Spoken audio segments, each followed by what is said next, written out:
Hi అండి, అందరికీ welcome back to my channel. క్యారెట్తో ఇలా కట్లెట్ చేసుకోండి, చాలా టేస్టీగా క్రిస్పీగా ఉంటుంది.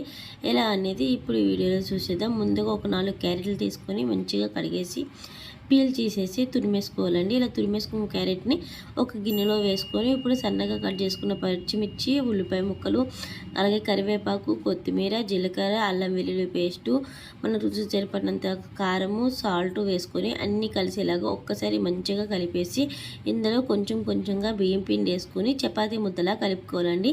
ఇందులో ఏం వాటర్ యాడ్ చేయకుండా ఇలా చపాతీ ముద్దలా కలిపేసుకొని ఇప్పుడు దానిలో నుంచి చిన్న చిన్న ఉండలు తీసుకొని మనకి ఏ షేప్ కావాలంటే ఆ షేప్లో కట్లెట్ని తయారు చేసుకొని ఒక ప్లేట్లో పెట్టుకోవాలి. ఇప్పుడు స్టవ్ ఆన్ చేసేసి కళాయి పెట్టేసి ఆయిల్ వేసుకొని డీప్ ఫ్రై సరిపడినంత ఆయిల్ బాగా వేడైన తర్వాత ఇప్పుడు మనం తయారు చేసుకున్న కట్లెట్స్ని వేసుకొని గోల్డ్ బ్రౌన్ కలర్ వచ్చిన దాకా ఫ్రై చేసుకుంటే సరిపోతుంది. ఎంతో టేస్ట్ అయిన క్యారెట్ కట్లెట్స్ రెడీ అయినట్టే. Thank you for watching.